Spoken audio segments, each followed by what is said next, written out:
All right, in this video, we're going to be looking at arc measure. Overall, it is a really simple idea. Think of taking a circle and cutting it into some pieces. Each of those little pieces, those curved edges that are taken from the circle, those are what we're going to call arcs.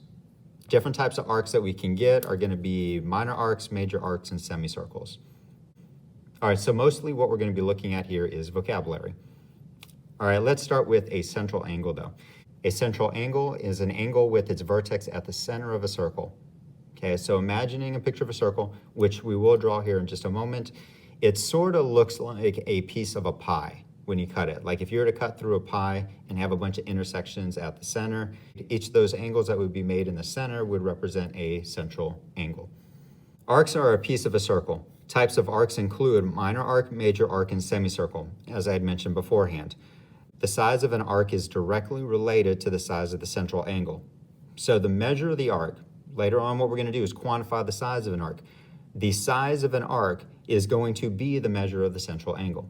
Because they're directly connected to each other, what we end up doing is just using the measure of the central angle to represent the measure of the arc. All right, for example 1, what we're going to do is draw a circle. We're going to draw a circle C. We're then going to add in a central angle, which will be angle ACB.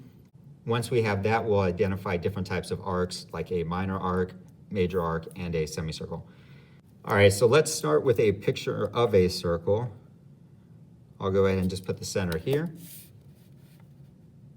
Okay, and then around that, let's make sure I don't go into my words here. Should be pretty good.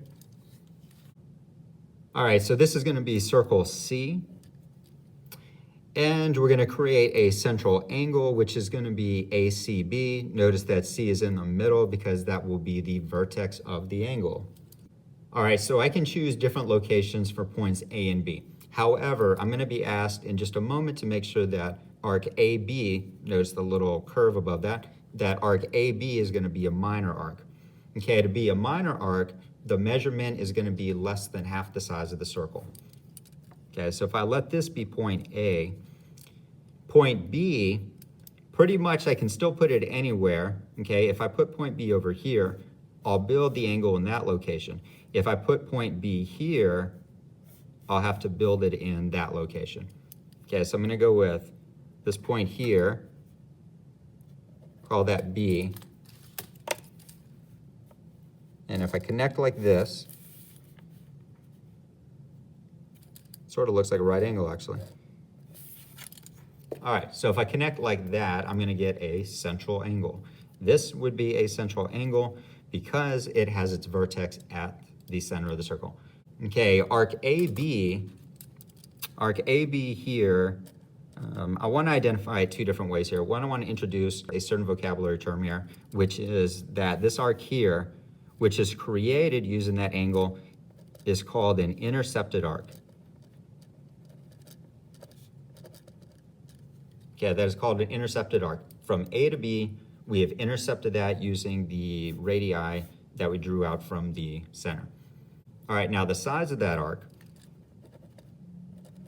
AB, not the exact size of it, I'm not going to get out any measuring devices right now, but AB is a minor arc because it is less than half the whole circle. Okay, next we're going to use point D to identify a major arc. Okay, a major arc is going to be an arc that goes beyond halfway around the circle. Okay, so to do that, what I'm going to do is add in a point over here somewhere, just between A and B on that side. Call it point D. And that creates a major arc, at least if I'm looking at that side here. All right, when we name our arcs though, if you use 2 letters like A and B, it's going to indicate that you want to go the shortest distance. Okay, so if I just use A and B, it indicates that it has to be this arc here. But if I want the other side, what I do is I add in a 3rd letter that would be along the path from A to B going this direction, which is point D. Okay, so I would write arc ADB is a major arc. And there's a couple of different places I could easily place E to do that. The one that I think is going to be the most spaced out will be in alignment with A and C. So I'm gonna put that there, I'm gonna call that E. Okay, so a semicircle is actually gonna be half of the circle. Okay, a minor arc is less than half. Major arc is more than half. Semicircle is gonna be exactly half.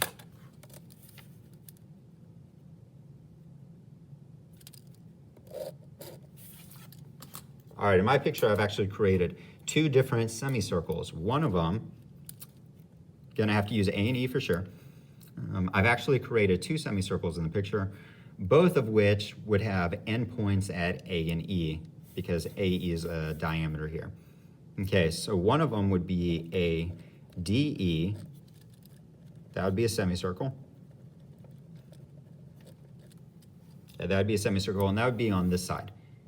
Okay, it is important, even though that A and E are completely across the figure, that if you just used A and E, it would still communicate that as a semicircle, but it's important that you include the third letter in there so you know what side you're talking about.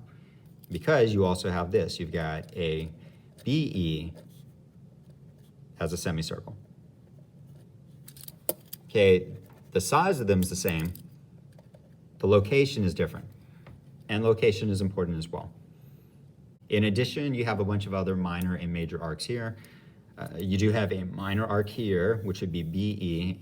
Then major arcs, you've got BAD. You could do that. It looks like it does go past halfway there. So you got BAD. You could also do DEA, go in that direction. So there's a lot of them that you could find in there if you wanted.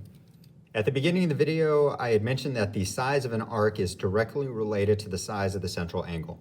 So we let the measure of the arc be the measure of the central angle. In example 2, what we're going to do is take a look at this diagram here of circle P, where RT is a diameter, and figure out the measure of all these different arcs that are indicated here. All right, so the first here, little m in front means measure, okay? The measure of arc RS. That means that we're going to quantify it and we're going to give it a value. Okay, so if we go look at arc RS, that's here, the central angle that intercepts that arc is worth 110 degrees.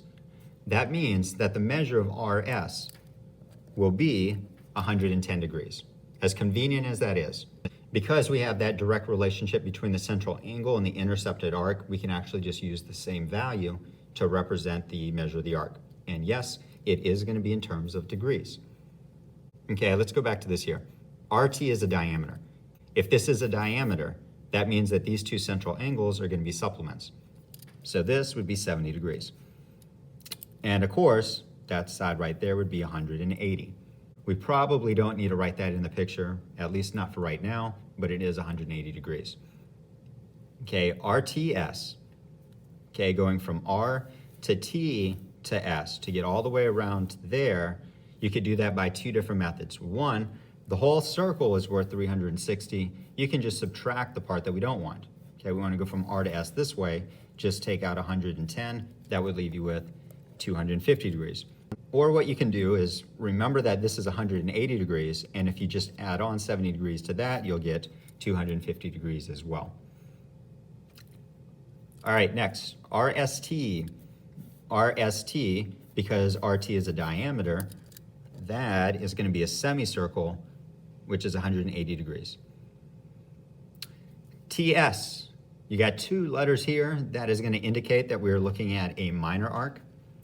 TS is here, which we had already figured out to be 70 degrees. All right, and one additional thing I'm going to add in here. These two, which just have two letters each, those are going to be minor arcs. Just go ahead and add that. Not asked to do it, but just go ahead and add it. This 250 degrees is going to exceed 180. That means that it would be more than halfway around. That would be a major arc. And that would be a semicircle. That would be a semicircle.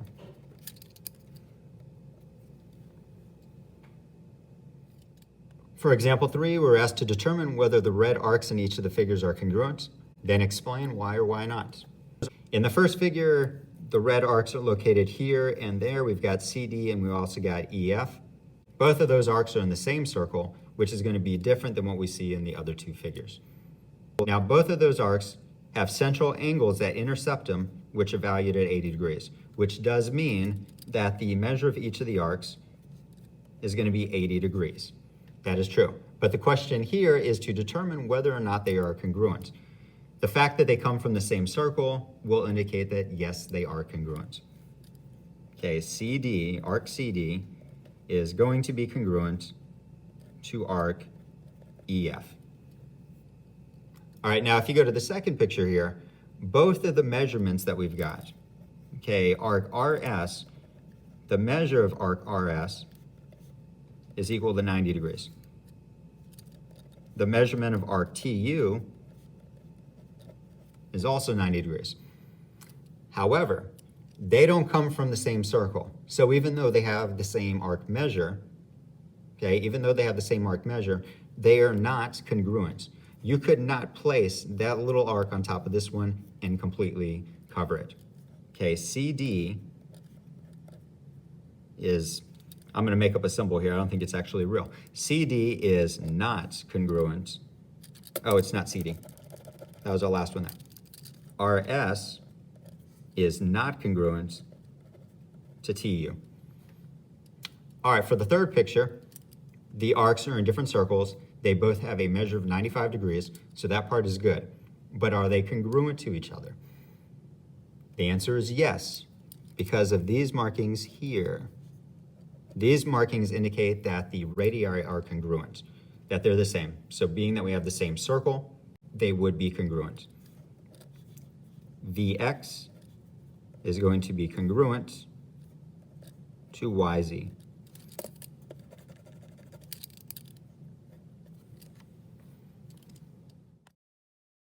Wait, there was.